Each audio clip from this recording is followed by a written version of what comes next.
1 Kings chapter 20. Now Benhadad, king of Aram, mustered his entire army, accompanied by 32 kings with their horses and chariots. He went up and besieged Samaria and attacked it.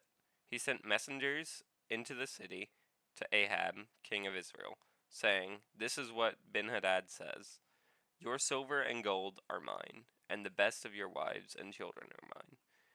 The king of Israel answered, "Just as you say, my lord the king, I and all I have are yours." The messengers came again and said, "This is what Benhadad says: I sent to demand your silver and gold, your wives and your children.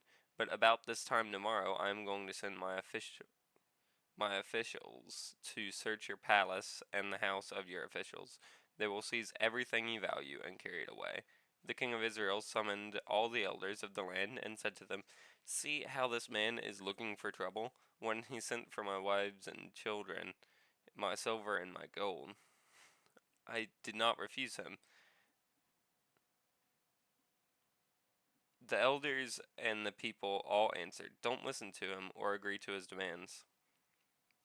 So he replied to Ben-Hadad's messengers, "Tell my lord the king, your servant will do all you demanded the first time, but this demand I cannot meet."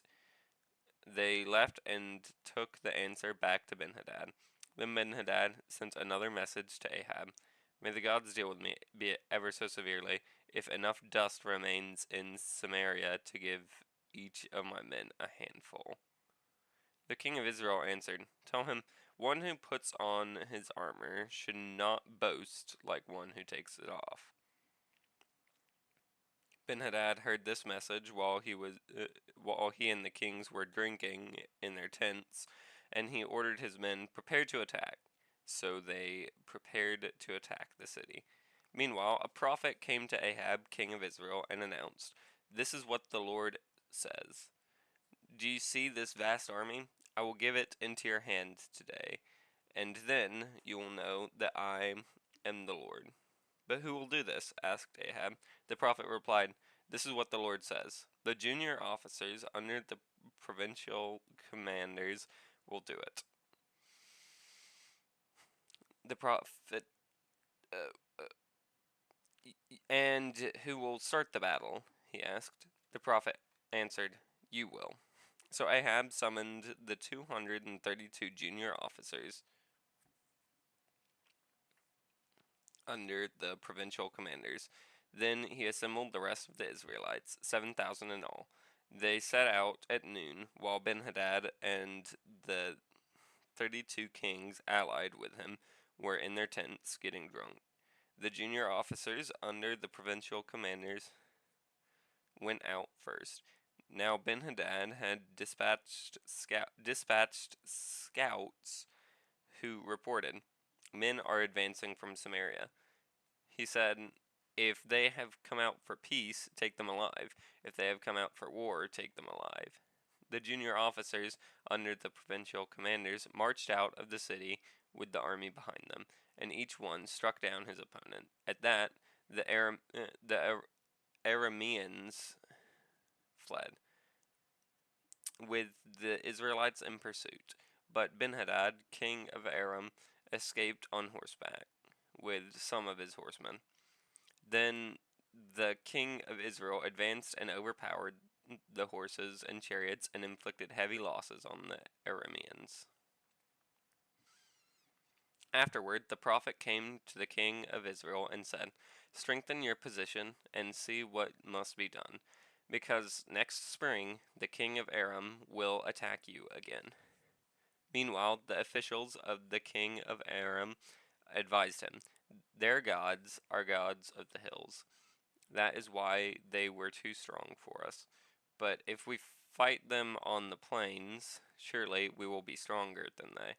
Do this: remove all the kings from their commands, and replace them with other officers. You must also raise an army like the one you lost, horse for horse and chariot for chariot, so we can fight Israel on the plains. Then surely we will be stronger than they." He agreed with them and acted accordingly. The next spring, Benhadad mustered the Arameans and went up to Aphek to fight against Israel. When the Israelites were also mustered and given provisions, they marched out to meet them. The Israelites camped opposite them like two small flocks of goats, while the Arameans covered the countryside. The man of God came up and told the king of Israel, "This is what the Lord says. Because the Arameans think the Lord is a God of the hills and not a God of the valleys, I will deliver this vast army into your hands, and you will know that I am the Lord."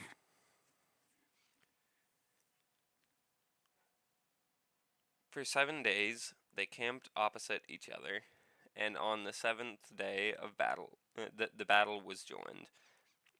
The Israelites inflicted 100,000 casualties on the Aramean foot soldiers in one day, and the rest of them escaped to the city of Aphek,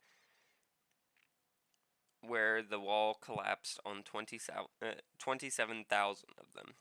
And Benhadad fled to the city and hid in an inner room. His officials said to him, "Look, we have heard that the kings of Israel are merciful. Let us go to the king of Israel with sackcloth around their waists and ropes around their heads. Perhaps he will spare your life." Wearing sackcloth around their waists and ropes around their heads, they went to the king of Israel and said, "Your servant Benhadad says, 'Please let me live.'" The king answered, "Is he still alive? He is my brother." The men took this as a good sign and were quick to pick up his word. "Yes, your brother Benhadad," they said. "Go and get him." The king said.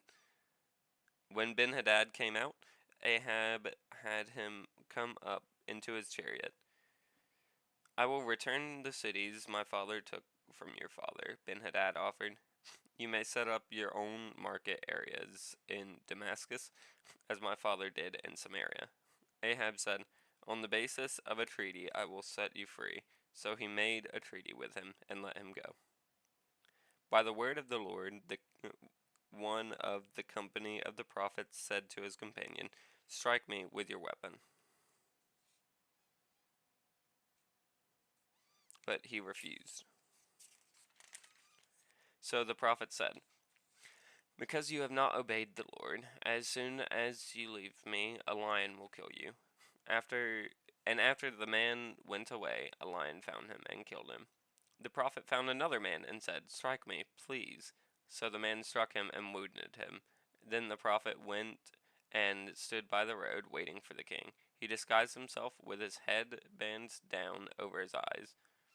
As the king passed by, the prophet called out to him, "Your servant went into the thick of the battle, and someone came to me with a captive and said, 'Guard this man. If he is missing, it will be your life for his life, or you must pay a talent of silver.' While your servant was busy here and there, the man disappeared." "That is your sentence," the king of Israel said. "You have pronounced it yourself." Then the prophet quickly removed his headband from his eyes, and the king of Israel recognized him as one of the prophets. He said to the king, "This is what the Lord says. You have set free a man I had determined should die.